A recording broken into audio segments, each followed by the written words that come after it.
शुरुआत में हमें बताया जाता है कि दूसरे प्लेनेट के कुछ एलियंस हैं जो अपने कैदी एलियंस को सजा देने के लिए जमीन पर छोड़ दिया करते थे। उन्हें इंसानों के जिस्म में कैद कर दिया जाता था और जब वो इंसान मरता था तो वो एलियन भी उसके साथ मर जाया करता था। साल 1380 में हम देखते हैं कि एक औरत अचानक से हवा में उड़ने लगती है क्योंकि उसके जिस्म में भी एलियन कैद था। जब ये देखकर कुछ सिपाही उसे बचाने जाते हैं लेकिन वो उसे बचा ही नहीं पाते क्योंकि उसके चारों तरफ एक कवर बना हुआ था। औरत के जिस्म में कैद एलियन बाहर निकल आता है और देखते ही देखते सब पर हमला कर मारने लगता है, लेकिन वो जमीन के माहौल में 5 मिनट से ज्यादा नहीं रह सकता था। तभी एक रास्ता खुलता है और रोबोट की गाड़ी यहाँ पर आती है। दरअसल एलियंस ने अपने सारे कैदी एलियंस के इंतजाम के लिए अपना सीनियर रोबोट यहाँ भेजा है जिसका नाम गार्ड था, जिसके साथ उसका साथी भी था। वो भी एक रोबोट था लेकिन वो किसी डिवाइस जैसा था। अब ये दोनों फ्यूचर इन्हीं आने वाले वक्त से आए थे सिर्फ उस एलियन को रोकने के लिए, लेकिन तभी वो एलियन दोबारा से उस औरत के जिस्म में चला जाता है और गार्ड पर हमला करता है। अब गार्ड यहाँ अपनी ताकत लगाकर उस एलियन को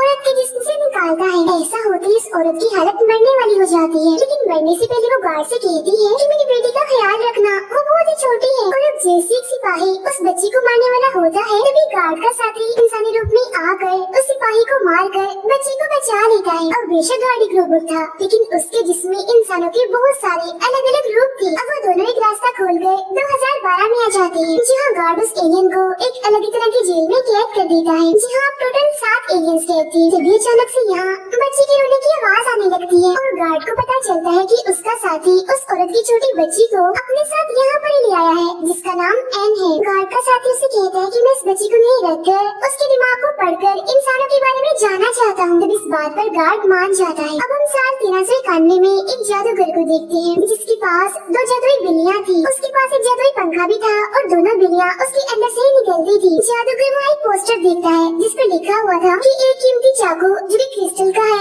उसे ढूंढने पर बहुत सारा इनाम है। तब उसे याद आता है कि मैंने इस चाकू को पहले कहीं देखा है। ये सोचते ही उसे कुछ ख्याल आने लगते हैं लेकिन इनमें भी उसे वो चाकू दिखाई नहीं देता। अब उस चाकू के बारे में पता लगवाने के लिए वो नजूमी के पास जाता है जिससे उसे पता चलता है कि सबसे पहले वो चाकू एक मछुआरे को नदी में मिला था। वो चाकू कीमती इसलिए है क्योंकि उसमें बहुत सारे हीरे लगे हुए हैं। फिर वो उस चाकू को एक लोहार के पास ले गया ताकि वो हीरे निकलवा सके। लोहार ने कोशिश तो की लेकिन वो उन हीरों को नहीं निकाल पाया। अब वो चाकू एक ऑफिसर के पास है फिर उसने उसे खरीदा है। अब जादूगर अपनी बिल्लियों के साथ वहाँ पहुँच जाता है जहाँ वो ऑफिसर था। इसी दौरान एक अजीब सा आदमी भी उस ऑफिसर से मिलने आया था। अजीब वो इसलिए था क्योंकि उसे देखने से ऐसा लग रहा था जैसे वो फ्यूचर से आया हो। वो ऑफिसर से कहता है कि ये चाकू मेरा है इसलिए अब आप इसे मेरे हवाले कर दीजिए। तभी उस अजीब आदमी के जिस्म कैद एलियन ऑफिसर पे हमला करके उसे चाकू हासिल करने की कोशिश करता है, लेकिन तभी ऑफिसर उस चाकू को अपने जिस्म से निकालकर बाहर फेंक देता है और मौके पर ही उसकी मौत हो जाती है। लेकिन यहाँ वो नजूमी भी उस चाकू को हासिल करने के लिए पहुँच चुका था और वो नजूमी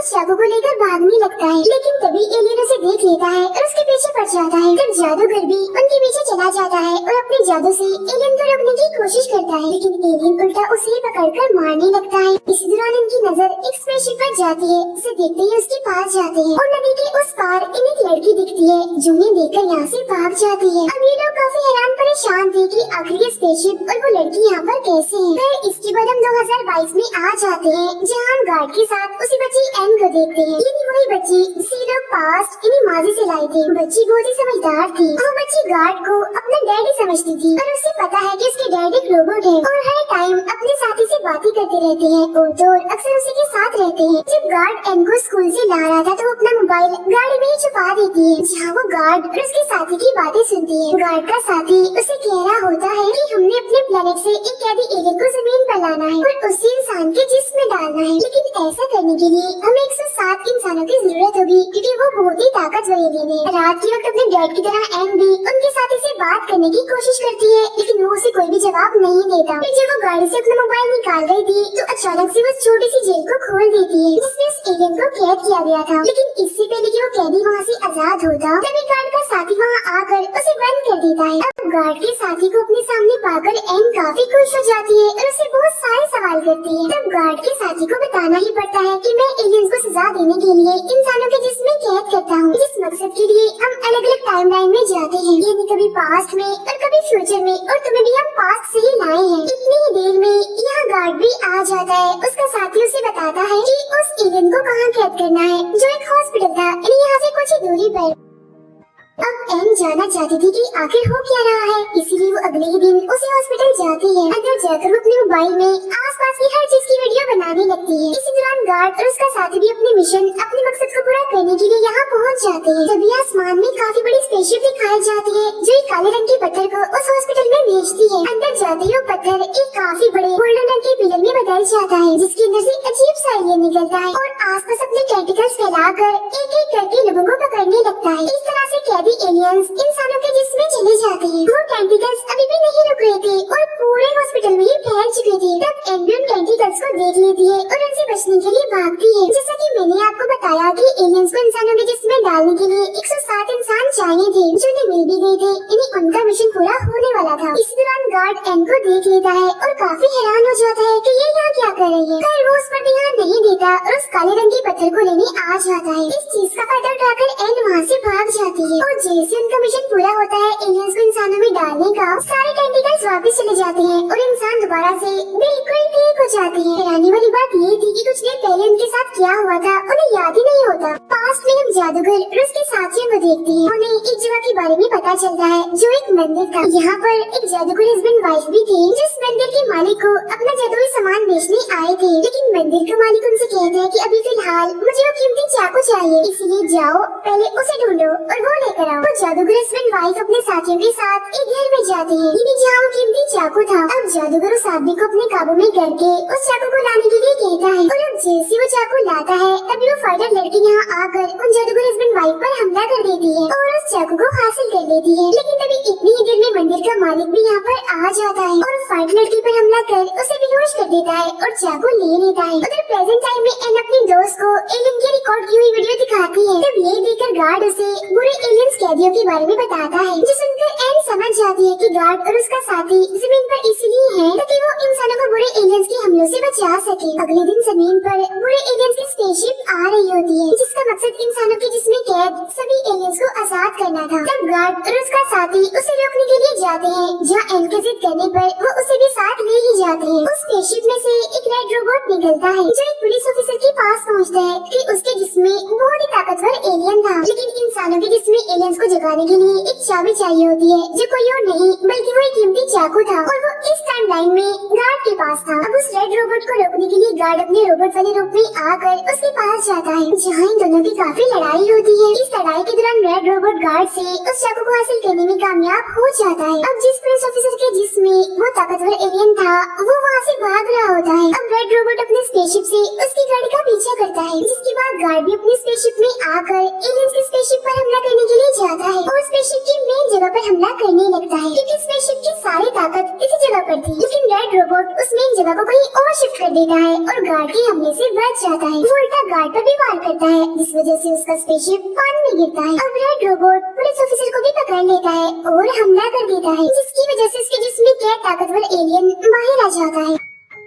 अब गार्ड दोबारा से उस बुरे और खतरनाक एलियन को कैद करने जाता है, लेकिन रेड रोबोट उसे रोकता है, बार बार उस पर हमला करता है, जिससे उसे उठाकर दूर फेंकता है और इसी वजह से गार्ड एलियन को कैद करने में नाकामयाब रहता है। अब यहाँ रेड रोबोट का मिशन पूरा हो गया था, इसीलिए वो गार्ड को अपने साथ लेकर वहाँ जोरदार धमाका कर देता है, जिसकी वजह से गार्ड की ताकत, उसकी एनर्जी कम होने लगती है और वो बेहोश पड़ा होता है। उसका साथी उसे होश में लाने के लिए अपनी एनर्जी उसमें डालता है। अब वो ताकतवर एलियन उस पुलिस ऑफिसर के जिस्म से निकल स्पेसशिप में जाता है ताकि वो अपना मिशन पूरा कर सके, बाकी एलियंस को आजाद करने का। अब इस स्पेसशिप में ऑरेंज रंग के बड़े बड़े गोले थे जो इन एलियंस की जमीन पर रहने में मदद करते थे, यानी वो इस माहौल में इन गोलों की वजह से रह सकते थे। अब गार्ड उस ताकतवर एलियन को रोकने के लिए खुद भी स्पेसशिप में आ जाता है और उस पर हमला कर देता है। यहाँ में इन दोनों की काफी लड़ाई होती है, जिसमें गार्ड एलियन पर भारी पड़ रहा था और फिर अपनी ताकत से उस एलियन को स्पेसशिप से बाहर फेंक देता है। तब उस एलियन के साथ साथ वो ऑरेंज रंग के दो गोले भी बाहर निकल आते हैं। अब वो एलियन बाहर के माहौल में बगैर किसी जिस्म के नहीं रह सकता था। उसकी नजर एन पर पड़ती है और उसके अंदर जाने के लिए वो उसकी तरफ बढ़ता है। ये देखकर गार्ड का साथी उस पर बड़े बड़े हमले करने लगता है, जिस वजह से वो एलियन दोबारा से उसी पुलिस ऑफिसर के जिस्म में आ जाता है। वो एलियन अपना टेंटिकल निकाल कर उस बड़े से ऑरेंज रंग के गोले को हवा में फोड़ देता है, जिस वजह से जहरीली गैस हर तरफ फैलने लगती है। जैसे लोग उस गैस की लपेट में आते हैं, देखते ही देखते तेजी से मरने लगते हैं। वो एलियंस जो इंसानों के जिस्मों में कैद थे वो जाग रहे होते हैं। गार्ड का साथी एन को बताता है कि ये चाकू कितना जरूरी है, ये हमारी ताकत, हमारी एनर्जी का जरिया है और इसी के जरिए हम भागे हुए एलियंस को पकड़ते हैं और टाइम ट्रेवल यानी वक्त का सफर भी कर सकते हैं, कभी पास्ट में तो कभी फ्यूचर में। और तो हम आने वाला वक्त भी देख सकते हैं कि कैसा होगा। लेकिन फिलहाल जो फ्यूचर मैंने देखा है वो तो ठीक नहीं। उधर गार्ड की ताकत, एनर्जी आहिस्ता आहिस्ता कम होती जा रही थी। अब वो बुरा एलियन भी यहाँ पर आने ही वाला था, इसीलिए गार्ड एन को अपने साथी के साथ दूर भेज देता है ताकि उसे कोई खतरा न हो। अब गार्ड एन की दी हुई तस्वीर देखता है जिसके पीछे लिखा हुआ था प्लीज भाग जाइए, क्योंकि वो उसे बिल्कुल अपने डैड की तरह ही समझती है। गार्ड का साथी जो कि इंसानी रूप में था एन को बताता है कि गार्ड के पास बहुत ही कम टाइम बचा है, यानी उसकी जिंदगी बहुत थोड़ी रह चुकी है। ये जानकर एन कहती है ये बात आपने मुझे पहले क्यों नहीं बताई, और अब प्लीज मुझे वापस ले जाएं गार्ड के पास से। तब काफी बहस के बाद वो उसे गार्ड के पास ले जाने लगता है। उधर वो ताकतवर एलियन गार्ड को ढूंढकर उस पर हमला कर देता है। तब गार्ड का साथी उसके पास आकर कहता है कि अभी भी कुछ नहीं बिगड़ा, हम उसे अभी भी रोक सकते हैं अगर हम उस शिप की मेन जगह जिसकी ताकत है उस पर हमला करें तो। अब गार्ड उस चाकू को बाहर हवा में फेंक देता है, जिसका इस्तेमाल करके जैसे गार्ड का साथी शिप की मेन जगह पर हमला करने वाला होता है तभी उससे पहले एलियन उस पर जोरदार हमला कर उसे रोक देता है और वो काफी दूर जाके गिरता है। अब वो चाकू गार्ड के पास था जिसे लेकर वो लोग भागते हैं, यानी गार्ड, उसका साथी और एन। जिसके बाद गार्ड उस चाकू के जरिए एक रास्ता खोलता है और ये लोग पहुंच जाते हैं पास्ट में। यहाँ भी गार्ड और उस ताकतवर एलियन की काफी लड़ाई होने लगती है, जिसमें गार्ड कमजोर पड़ने लगता है, उसकी हालत मरने वाली हो जाती है। लेकिन तभी एन गन से उस एलियन पर गोली चला देती है, इस वजह से उसका इंसान वाला जिस्म मरने लगता है। लेकिन तभी वो उस गाड़ी पर हमला कर देता है जिसमें एन बैठी थी। वो गाड़ी पानी में जाके गिरती है, पानी में चाकू एन के हाथ से फिसलकर कहीं खो जाता है। गार्ड का साथी एन से कहता है कि किसी भी तरह करके तुम्हें हमें ढूंढना ही होगा, क्योंकि तभी हम सब कुछ ठीक कर सकते हैं। जिसके बाद उनकी स्पेसशिप वही नदी में फंसी रहती है, जिसमें गार्ड और उसका साथी थे। अभी भी वो लोग पास्ट में ही थे, यहाँ सिर्फ दो लोग ही बचे थे, वो ताकतवर एलियन और एन। वो एलियन भी यहाँ से चला जाता है अपने लिए कोई नया जिस्म ढूंढने के लिए। तभी एक छोटे लड़के को नदी किनारे एन मिलती है जो भी जिंदा थी। वो लड़का नदी में जाकर एन के चाकू को ढूंढने लगता है, लेकिन वो उसे नहीं मिलता। जिसके बाद वो एन की देखभाल करता है। अब यहाँ जादूगर हस्बैंड वाइफ को भी पता चल जाता है कि मंदिर की मालिक के जो साथी थे वो एलियंस है असल में, उनसे लड़ते हैं। वो अपने जादू से एक एलियन को बड़े से मटके में कैद कर देते हैं। अब दूसरा एलियन जैसे एन को कंट्रोल करके उसे मारने ही वाला था कि तभी यहाँ पर जादूगर पहुँच जाता है। वो अपने जादुई पंखे से तलवार निकाल कर एलियन पर हमला कर उसका टेंटिकल काट देता है, जिससे वो एन को छोड़ देता है। अब एलियन ने भी बदले में उस पर हमला कर दिया होता है, जिस वजह से वो बेहोश हो जाता है। अब एन उस एलियन के इंसानी जिस्म पर हमला करती है, लेकिन उसके चारों तरफ एक कवर बना हुआ था जिससे उसे कुछ भी नहीं होता। यहाँ वो जादूगर औरत एक जादुई शीशे की मदद से अपने हाथ को बहुत बड़ा कर लेती है और एक दूसरे एलियन पर हमला करके उसे रोकती है। तभी जादूगर को भी होश आ जाती है और वो एलियन पर हमला कर देता है। यहाँ एन उस जादूगर औरत के शीशे को इस्तेमाल करके गोली चलाती है, जिससे उसकी गोली भी बड़ी होकर उसके कवर को तोड़ते हुए इस बार उसके इंसानी जिस्म में लग जाती है। इसी दौरान दूसरा एलियन जो मटके में बंद था वो आजाद हो जाता है। अब एन यहाँ से भाग गई थी, तो वो एलियन अपने जिस्म के साथ एन का पीछा करता है। तब वो यहाँ पानी के अंदर छुपकर गार्ड और उसके साथी की स्पेसशिप के अंदर चली जाती है। अब ऐसा होते ही वो एलियन मर जाता है, जिसके बाद वो आदमी भी होश में आ जाता है जिसके जिस्म में वो एलियन था। और इसी के साथ ही ये फिल्म यहीं पर खत्म हो जाती है।